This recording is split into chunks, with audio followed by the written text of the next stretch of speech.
and the army issued tents. 17-year-old Agnes Rothenberg and 16-year-old Napoleon Cloutier fell in love. There was no one to give permission for them to be married because both of their parents had perished. Can you imagine? I'm trying to cheer this guy up, and this is what I come up with. They lived together illegally until they had both passed their 18th birthdays, at which point they found someone who would perform the ceremony. This is a beautiful story of love among the ruins, but it does nothing to calm this guy down. So what ends up, do you want to hear the end of the story? So what ends up happening is I see he's getting like clammy and he's getting hot, and so I give him a glass of water and I take him for some air, and then I realize this has surpassed my abilities, and I call upstairs, and one of the head nurses came down, and she took a look at him and she was like, oh yeah, this is not going very well. So she called 911. And I poke my head out to see what's happening, and I see one urgence santé texted the other, what the hell happened to this guy? He looks awful. And the other one says, oh, il était avec l'ombudsman.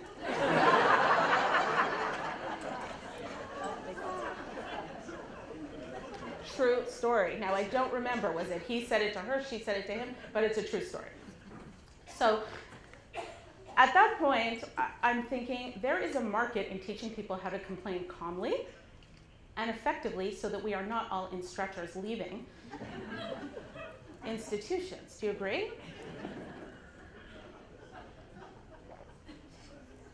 And I start doing workshops about complaining, and I'm working with the staff, and then at some point, somebody raised their hand. I was at a staff meeting, and somebody raised their hand and said, would you come to our Christmas party and do this act? Like, this act is a workshop on how to work with difficult families in the healthcare sector. You would like me to come to your Christmas party. The good thing about that, though, why this is a good thing, is because then I'm like, hey, I'm onto something. And so many times I do these talks, and then at the end, and I always tell Dave this, like I come home and I'm like, and then at the end he said to me, hey, you missed your calling, you should do stand-up. I'm like, were you not there? What were we doing? Like,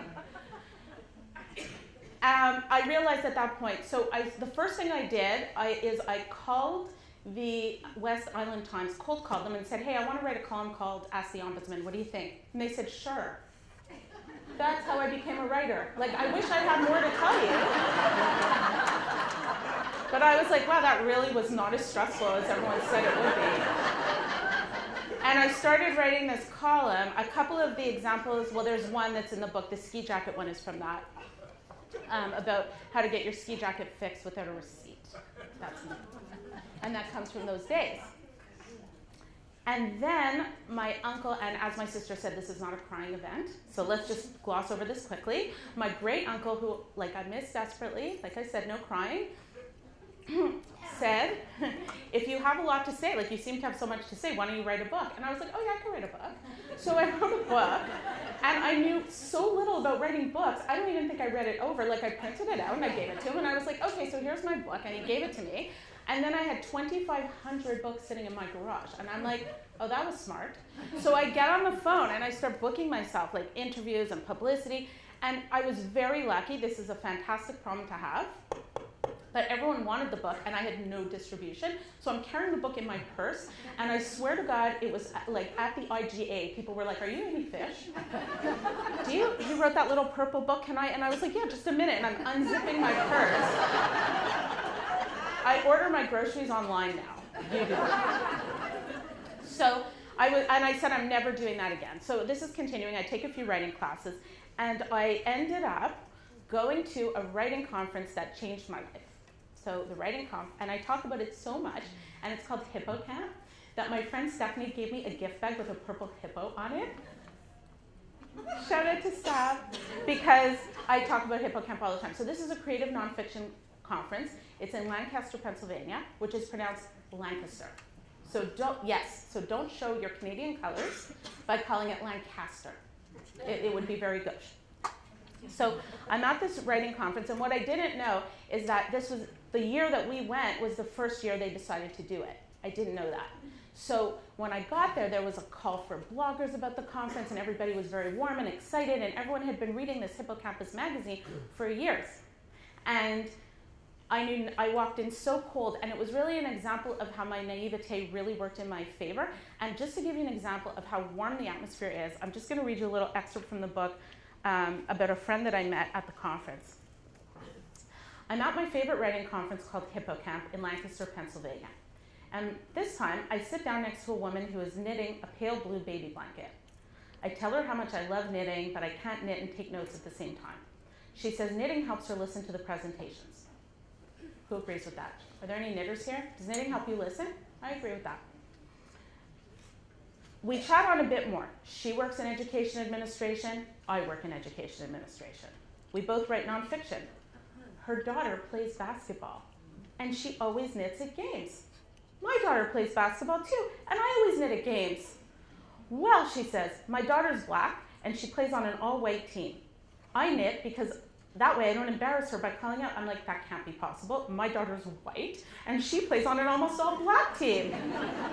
She doesn't want to hear my voice at all, I reply. Also, when she first started to play, I may have accidentally yelled offense when they were on defense, and that's when I lost my credibility and picked up my knitting needles. And she introduces herself, and she tells me she's sad today because 3 years ago, this summer, her mother passed away from dementia. You are never going to believe this, I say to her. 3 years ago, my mom passed away from dementia. She opens her arms, I fall into them, and we've been friends ever since.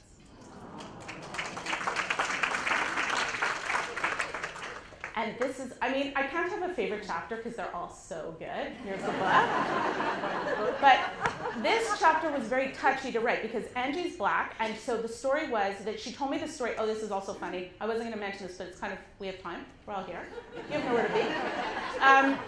Which is that Angie told me the story, like not just in general, like we were having mashed potato cocktails, if you must know, and they have a mashed potato martini bar at Hippocamp, and the big joke is that's the only reason we all come back. But anyway, so she told me that the story about how when she took her kids to an amusement park in the South, they couldn't get on one of the rides, and they told them that they were too wet.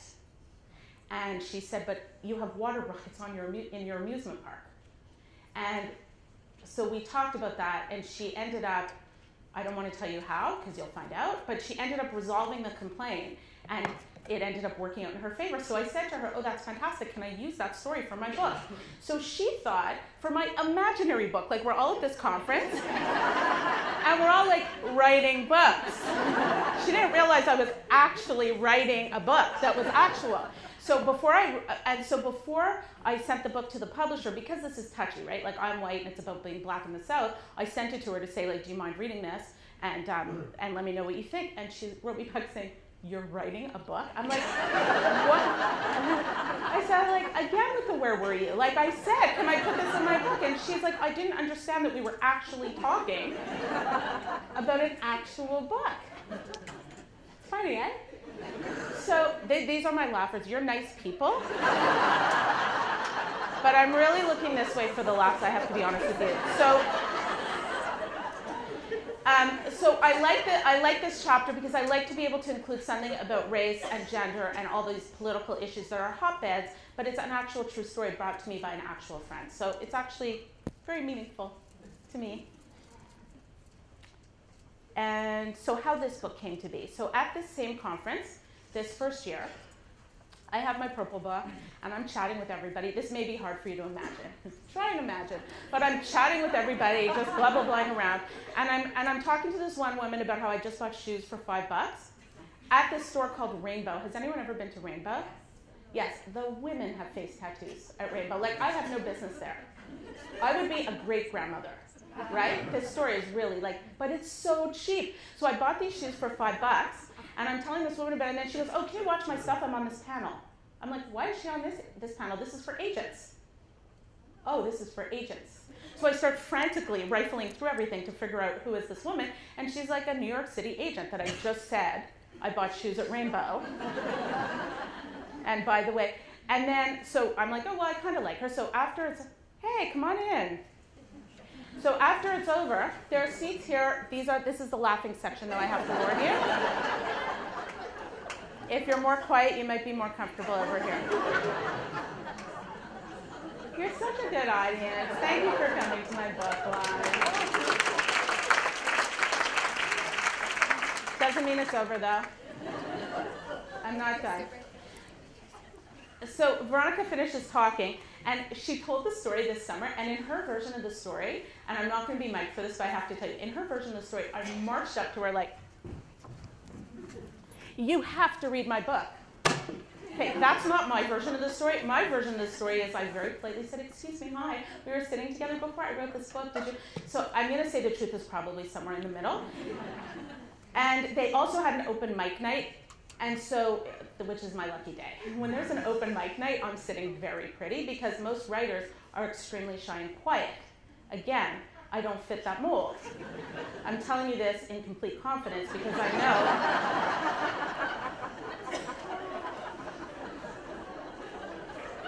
my sister's actually laughing at my jokes like, you think she's heard them all. No one can see you, so you're good. So anyway, so Veronica says to me, so I send her a pitch and blah, blah, blah, we back and forth, and then she writes me and she says, listen, I'm happy to be your agent, but you're going to have to write fiction. And I said, well, I don't know how to write fiction. She's like, it'll be fine.